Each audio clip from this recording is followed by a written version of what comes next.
Hi everyone, welcome back to my channel. Right off the bat, I want to address two things. One, if my voice sounds funny this video, it's because I just got over a really bad cold. I have been bedridden for about a week and this is the first day I will be leaving the house, so yay! But if it sounds a little bit weird, that is why. And secondly, my skin is awful. That is also because I've been sick. So there's quite a bit of acne, so just bear with me, but that'll put what we're doing today up to a real test. So I've decided to start a new thing on my channel. Every Friday I'm going to post a Foundation Friday video. Basically it's going to be a video revolving around foundation. I know that's a little bit broad, but basically it's going to be things like foundation reviews or putting up a high-end foundation versus a dupe version, anything like that that you've seen before, but I'm definitely going to start off with a lot of foundation first reviews. So that's what I'm going to be starting with today, is a foundation review. I'm going to be reviewing Revlon's Cover Stay for oily to combination skin, their 24-hour foundation, and I'll be trying it in the shade 150.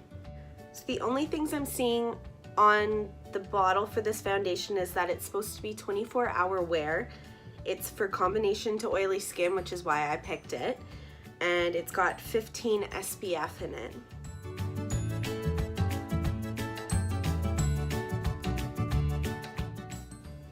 So starting off, I'm just priming half of my face, and I'm priming using NYX's Pore Filler Primer.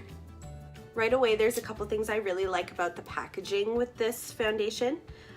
For a drugstore foundation, I like that it's sealed with plastic around the lid.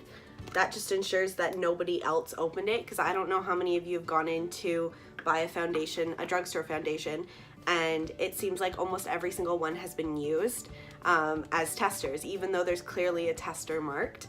So buying something that has that plastic ensures that it hasn't been opened and people haven't been using it. So I really like that.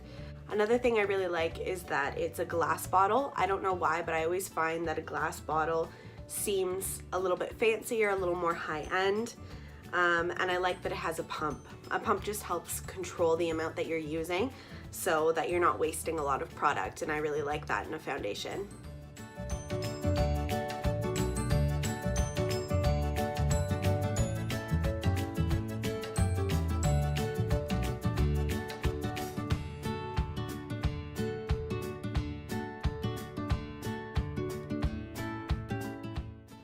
So already I'm really liking the way this foundation is looking.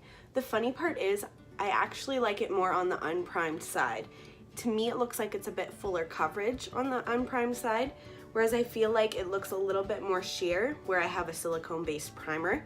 Not that this side doesn't look good, it does. I just feel like this side definitely has more coverage. This foundation is a little bit yellow. I remember when picking the shade that a lot of them were more of a cool tone, so I just went with the only one that had a warm tone, but it is really yellow, so after I do my concealer and powder, it'll probably balance it out, but just so you know, it does turn out really yellow toned. I really like the texture of it. It's kind of like a moussey liquid, like it's a thicker liquid.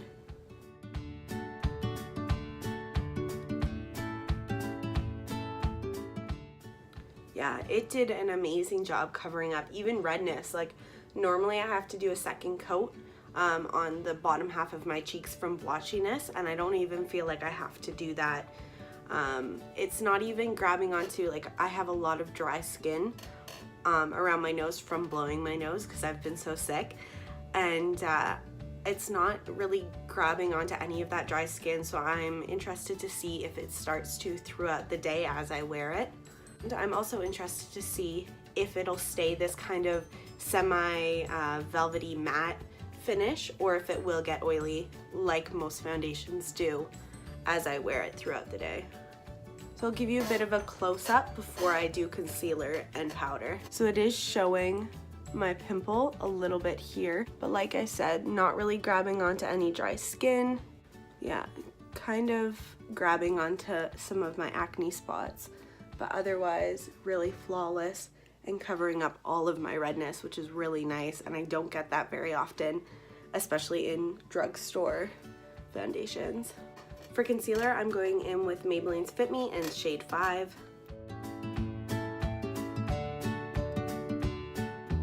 And just to really test to see if this is going to stay a nice full coverage, I'm not going to put any concealer on my cheeks like I normally would. I'm going to see really how long it lasts before the redness starts peeking through.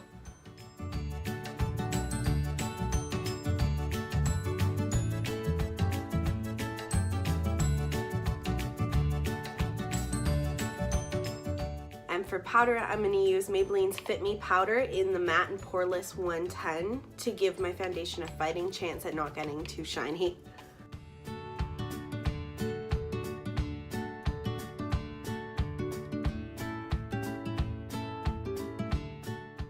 Okay, so it is 12 o'clock noon.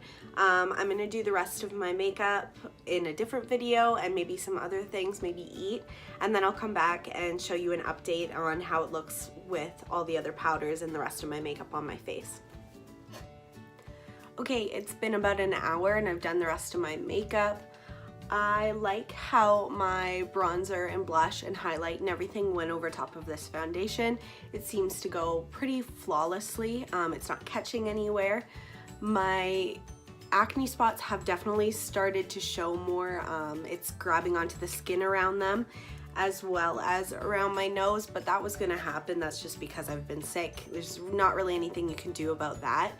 It hasn't oxidized, which is nice. That's always something to look out for too, and it seems to have stayed pretty much the same shade as when I first applied it. I've set it with a matte powder and a matte setting spray, so hopefully it'll hold up throughout the day. I mean, an hour isn't that long of a test, but I'm going to the movies later today, which finally I get to leave my house. So we'll see after being out and doing things like eating buttery popcorn and being out clearing off my car in the snow, how well the makeup stays.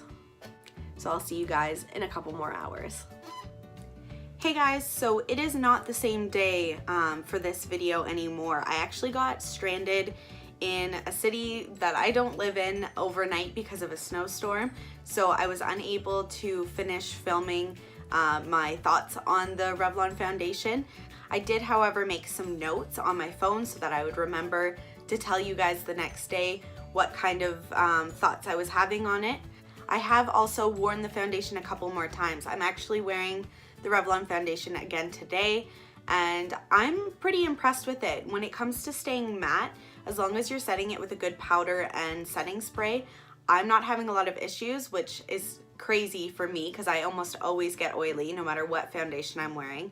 My only two problems with it were it does grab onto dry spots. That was one thing I couldn't get around, whether it be just a little dry patch of skin, where dry skin was on my nose, any old acne spots, it really did cling to that. So this is definitely for someone that has very oily skin, or if you're okay with it clinging.